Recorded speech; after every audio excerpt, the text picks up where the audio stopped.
So, mga kaibigan, nakapaggawa na po ulit tayo ng forma. May naging problema lang po tayo. Nakalimutan ko pong lagyan ng abang ng kawad dito sa ano natin dito yan, dito sa ating forma. Kaya ang nilagay ko lang po ay angle bar na nabili ko sa Mr. DIY.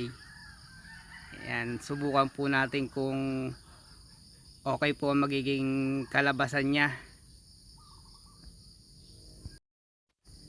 Sana po unang try natin ay hindi bumuka kasi poste.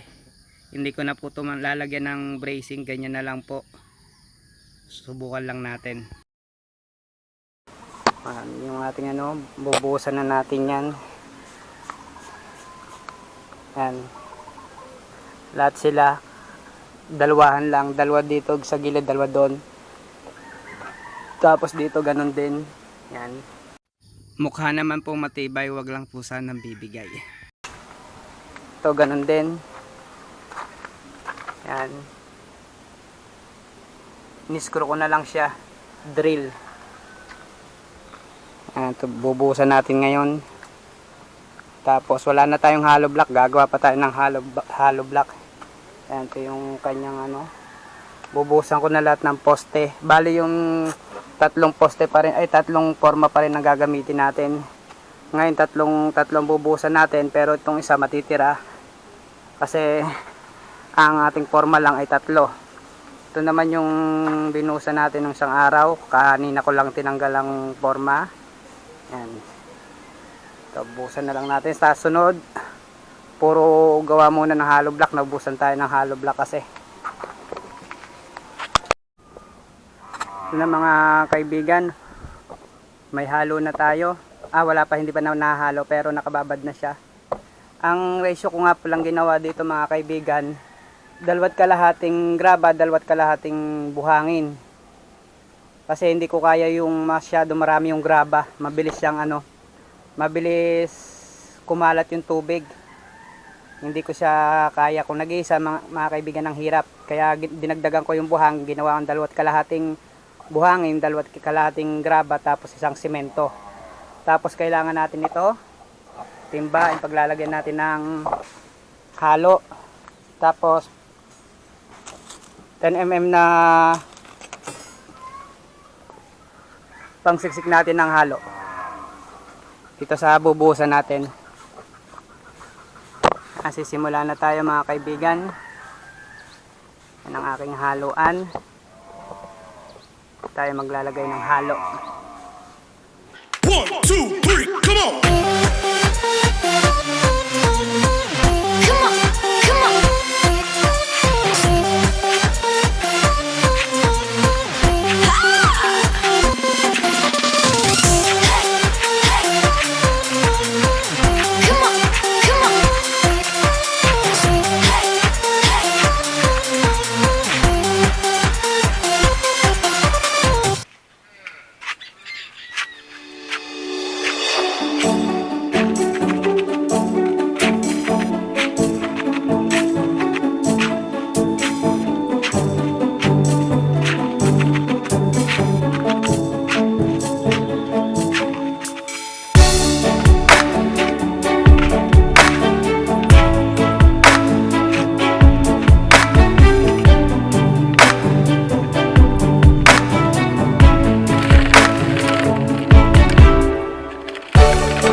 Ano kayo na mga kaibigan, ang isang poste ay napuno na natin. Yan. Hanggang dyan lang siya. Hindi ko na siya tatasan ng todo para pag nagpatong tayo hindi maging abala yung ating buhos o poste. Doon naman tayo sa isa. Doon. Ito pala muna. Yan. Unahin muna natin yan mga kaibigan. Yan poste natin dyan. Yan muna.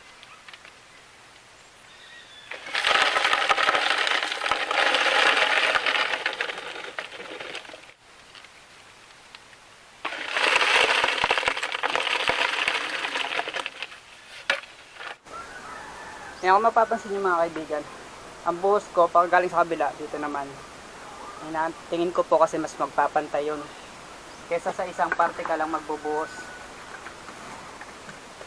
Bali, tingin ko magdadalawang halo ako ngayon mga kaibigan para malagyan ko yung dalawang poste. Ay, yung tatlong poste, lahat ng poste natin malagyan natin.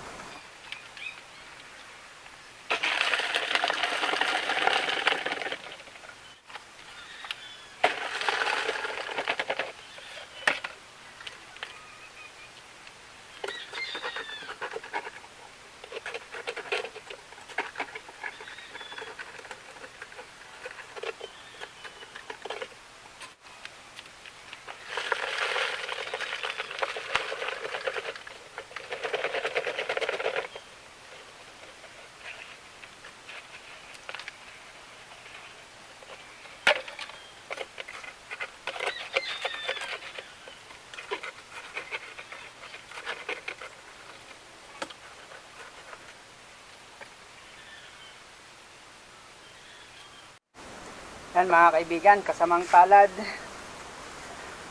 ubos ang ating halo. Hahalo pa tayo ng isa pa.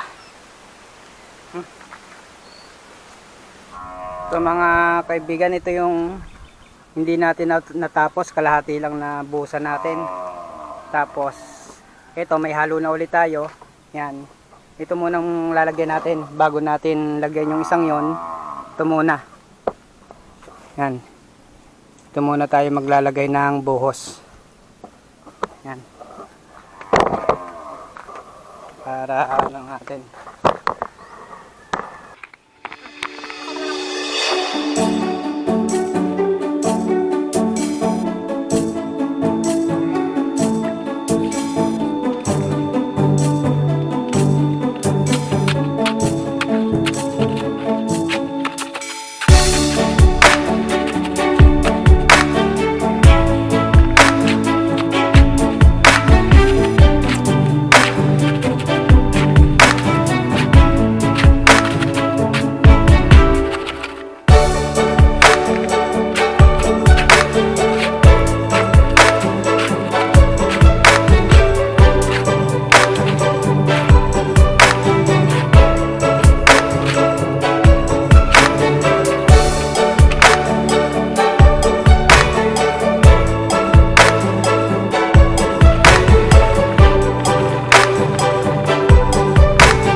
Ito na lang ulit mga kaibigan ang video natin.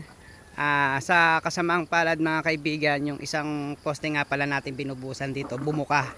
Yan yung binubusan ko ngayon, bumuka siya. Kaya kailangan talagang maglagay tayo ng abang na kawad. Medyo makakalimutin po tayo. Kaya talagang hindi ko nalagyan ng kawad yung mga poste na abang. Yung ilalim mayroon pero yung huling kawad hindi ko nabang, yung dito sa yung sa banda sa taas. Yun po ang hindi ko naabangan. Kaya bumuka. Pero tingin ko hindi kaya pa naman solusyonan. O yung mga gagawa po dyan, wag pong gayahin yung ginawa ko na drill lang. Kailangan talaga may kawad. Saka ano, kahit wag ng support, tingin ko kawad lang po talaga. Hanggang dito na lang po.